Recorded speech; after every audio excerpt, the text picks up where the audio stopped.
Let's start with once upon a time. There was a big bang, and that really was the first sign that our universe was about to change.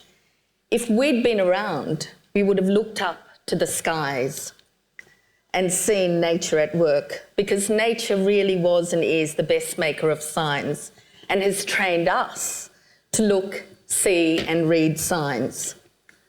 The birds know it, the bees know it, and even newspapers know it. Yes, I do love my morning newspaper, my weekend paper, my trashy paper, but ultimately a newspaper is about content, as the dictionary defines it. Storytelling, news gathering, the ads are really secondary. Whereas outdoor advertising is about the message on the panel. Yes, there is no content in the way of your ad. It is purely and simply there to sell your message. We are the magic in the media buying mix. It's not just the love of the great outdoors, but it's also the love of out-of-home advertising that the world is embracing. Unlike newspapers, where questions over circulation figures are the talk of the town, we have incredible cut-through. We are the tape that holds it together. We put the finishing touches on any campaign. And most importantly, we deliver. Because just like the birds and the bees, 12 million Australians a day know how to read and respond to a sign. Thank you. I do think, in terms of the outdoor medium, one thing I was surprised you didn't touch on was the interplay between technology and mobile devices and search and that sort of thing, which I think is actually going to be one of the real futures of the medium. Great presentation. Love outdoor. Love what you've said about it, where you've pointed in the delivery of creativity in that space, which is a challenge for other medias. Yeah, I think I'll leave it at that. As every other media fragments and every sort of like electronic media fragments, I mean, it's potentially becoming the genuine last broadcast. And in a world where instant fame is becoming harder, maybe that's a real opportunity for it. Yesterday I spoke about newspapers and their role in society, to preserve and stand up for the freedoms we hold dear, and to scrutinise and hold to account people in authority, and to provide a daily toolkit for people to help them live their lives. I pointed out that when people buy newspapers, they are not only paying, they are paying attention, and that the paper is the only media where advertising is sought out and is an active reason for purchase in its own right.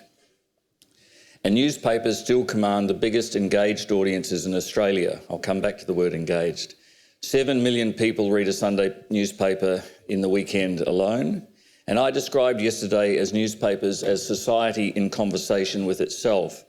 That conversation involves 11.5 million Australians aged over 14 who read at least one newspaper a week. And to borrow a phrase from one of the jurors this morning, engaged is stuff people go out of their way to purchase and consume. That's newspapers.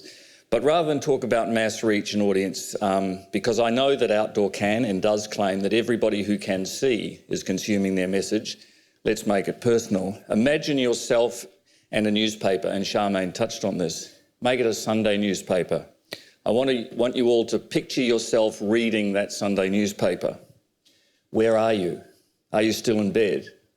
Is there a cup of coffee on your bedside table? Is the paper spread out across the covers? Have you got sport? Has she got body and soul? Might be the other way around. Or you might be at a cafe or on the back deck in the afternoon with the papers spread on the kitchen table in the morning as you make the tea and coffee. If you're like most people, this ritual is starting to make you feel pretty good.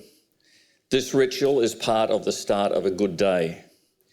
News Limited recently carried out its most ambitious research into people and their relationship with newspapers. And what came back to us with a force we had not expected was the importance of that newspaper ritual, that deeply personal, deeply immersive ritual of reading a newspaper. I mean, I think you made some fabulous points about newspapers, you know, in terms of the rituals, the attraction and that sort of thing.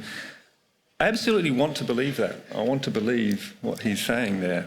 But you can't deny what's happening in terms of circulations and the data and the numbers. I'm sort of quite an emotional person. I try to sort of like listen to both of those presentations as a total neutral. But it's really hard because newspapers have been a really ever-present sort of part of my life. They've always been a ritual in my life. I learn, I'm informed, and I'm influenced by them.